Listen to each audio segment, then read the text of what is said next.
차기 정부의 출범이 2주 앞으로 다가왔습니다. 하지만 초대 내각의 후보자들 중 단 한 명도 인사청문회를 하지 못했습니다. 한덕수 총리 후보자의 경우에는 청문회가 이틀간 파행된 끝에 다음 주에야 열립니다. 아직 일정조차 못 잡은 장관 후보자들도 있고 줄줄이 연기된 경우도 있습니다. 고석승 기자가 보도합니다. 한덕수 총리 후보자의 국회 인사청문회장. 오늘도 민주당 의원들의 자리는 텅 비었습니다. 민주당 간사를 맡고 있는 강병원 의원만 참석해 한 후보자를 질타했습니다. 후보자께서 총리 이력을 돈벌이 수단으로 사용한 정관예우의 끝판왕입니까? 아니실 거라고 믿습니다. 그래서 후보자께서 적극적으로 한번 임해 주시면 좋겠고요. 정의당 간사인 배진교 의원도 자료를 제대로 내달라며 강하게 항의했습니다. 국민의힘 의원님들도 요청하셨던 자료들이 있습니다. 우리가 함께 요구한 자료가 그렇다고 한다면 무리한 자료 요구라는 말입니까? 국민의힘은 역대 총리 후보자들과 비교해도 한 후보자가 자료를 부실하게 낸 건 아니라고 반박했습니다. 이렇게 많은 건수의 자료 요청이 있음에도 불구하고 후보자가 상당히 그래도 제출했다. 이러한 점을 다시 한번 말씀을 드립니다. 어제에 이어 오늘도 인사청문회는 30여 분 만에 끝났습니다. 이후 여야는 청문회를 일주일 미뤄 다음 달 2일과 3일 이틀간 다시 열기로 합의했습니다. 국회에 임명동의안이 제출된 날부터 20일 이내에 인사청문을 마쳐야 한다는 법정 청문 시한은 오늘까지입니다. 파행만 거듭하다 결국 시한을 넘긴 겁니다. 일부 장관 후보자들에 대한 인사청문회도 자료 제출과 증인 채택 문제 등으로 줄줄이 미뤄지고 있습니다. 당장 이번 주로 예정됐던 이상민, 박보균, 이종섭 장관 후보자의 청문회는 다음 달 초로 미뤄졌거나 미룰 가능성이 큽니다. 김인철 사회부총리 후보자 청문회는 아예 일정조차 잡지 못하고 있습니다. JTBC 고석승입니다. 오늘도 청문회가 무산된 건 자료 제출을 둘러싼 공방 때문이었습니다. 부실하게 제출했다는 민주당의 주장에 대해 국민의힘은 오히려 민주당이 지나치게 요구했다고 반박했습니다. 그러면서 40년 전에 돌아가신 아버지의 자료까지 내라고 했다는 사례를 근거로 들었습니다. 하지만 저희가 팩트체크를 해보니 국민의힘도 그런 자료를 상당수 요구했습니다. 팩트체커 이지은 기자입니다. 국회 국무총리 인사청문위원회 소속인 국민의힘 의원들의 성명서입니다. 민주당의 무리한 자료 요구를 비판하는 내용입니다. 특히 돌아가신 부모의 부동산 거래 내역 등은 지금 구할 수도 없는 자료라고 민주당을 공격합니다. 이런 주장은 오늘 아침까지도 이어졌습니다. 응답할 수 없는 또 있습니다. 근데 이런 겁니다. 40년 전에 타계하신 산친의 부동산 거래 내역. 국민의힘 주장처럼 민주당이 이런 자료들을 요구했는지 따져보겠습니다. 국회 확인 결과 한덕수 후보자 부모 관련 요구 자료는 30건이었습니다.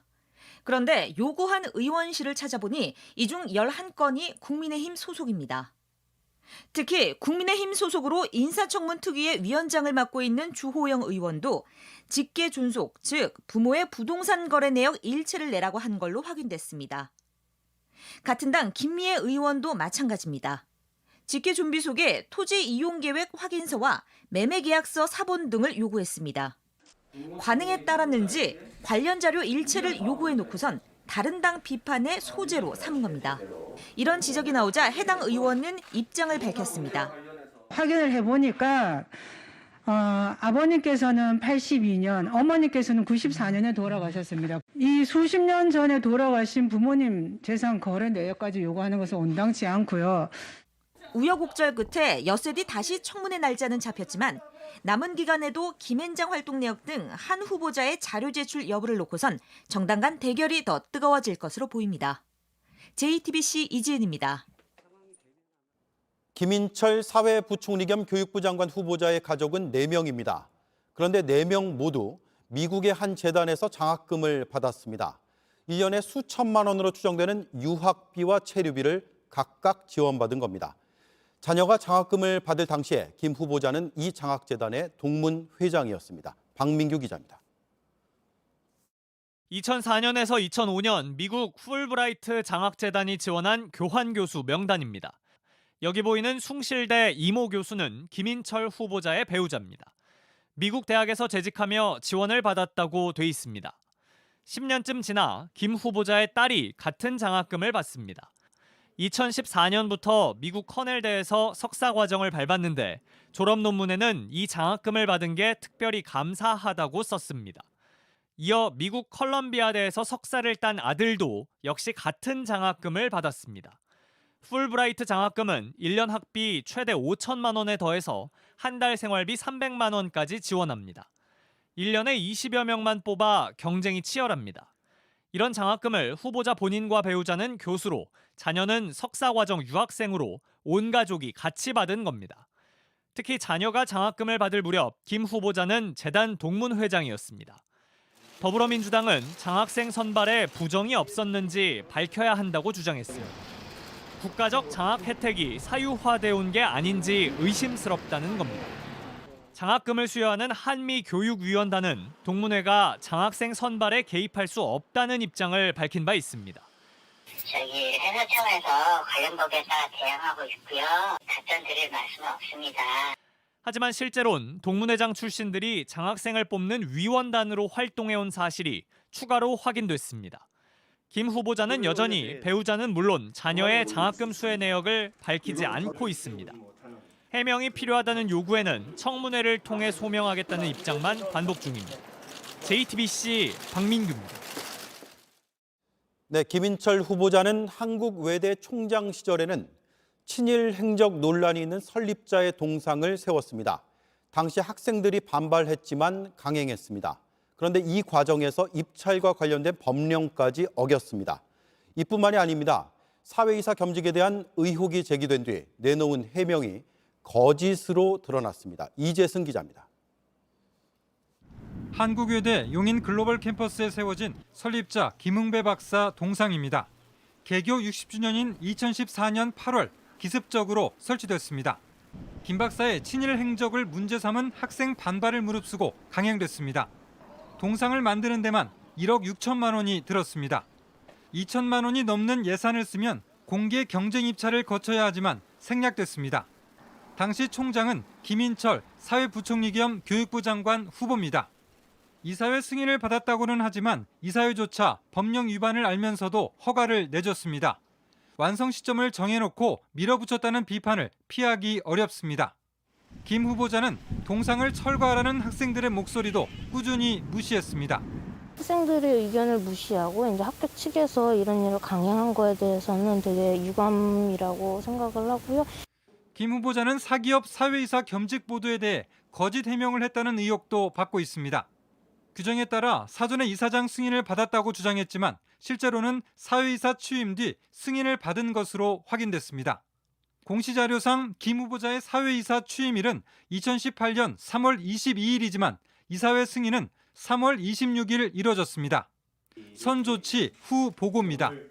김 후보자 측은 관련 입장을 묻자 당장 언급할 게 없다며 청문회에서 답하겠다고 밝혔습니다. JTBC 이재승입니다. 정호영 보건복지부 장관 후보자에 따른 경북대 의대에 편입한 뒤에 선택 과목을 수강했습니다. 그게 하필이면 정 후보자가 맡고 있던 강의였습니다. 당시 정 후보자는 경북대 병원장 겸 의대 교수였습니다. 정 후보자는 시험 문제도 일부 출제했고 딸에게 성적도 줬습니다. 유요한 기자입니다. 정호영 후보자 딸이 편입한 2019년 경북대 의대 교육계획표입니다. 학생들은 1학기 전공 선택 과목 3가지 가운데 하나를 골라야 합니다. 정 후보자의 딸은 의료정보학을 선택했습니다. 이 강의의 책임 교수는 당시 경북대 병원장이자 의대 교수인 정 후보자입니다. 딸이 다른 강의를 놔두고 정 후보자가 하는 강의를 직접 고른 겁니다. 정 후보자는 이후 해당 강좌에서 자신의 딸을 포함한 학생들을 가르쳤습니다. 시험 문제도 내고 직접 학점도 줬습니다. 하지만 정 후보자는 이런 사실을 학교에 알리지 않았습니다. 경북대 현행 규정엔 자녀가 강의를 들을 땐 반드시 신고하도록 수업 관리 지침이 정해져 있습니다. 정 후보자는 5명이 진행하는 팀 티칭 강의로 단 1시간만 수업에 들어갔고 성적 산출 역시 절차에 따라 공정하게 이뤄졌다고 해명했습니다. 또 수업 관리 지침은 자신이 강의를 맡고 난 이후에 만들어졌다고도 했습니다. 해당 강의를 진행한 다른 교수 역시 문제가 없다고 주장합니다. 선생님들이 자기 강의한 거에 비례하게 시험 문제 내시고 그게 객관식이거든요. 채점은 뭐 누가 해도 되죠. 아무도 몰랐을걸요. 저도 몰랐으니까. 청 후보자는 여전히 도덕적 그리고 윤리적으로 떳떳하다는 입장입니다. 성인인 자녀들이 노력하고 결정한 걸 아버지로서 부정하기 어렵다고도 했습니다.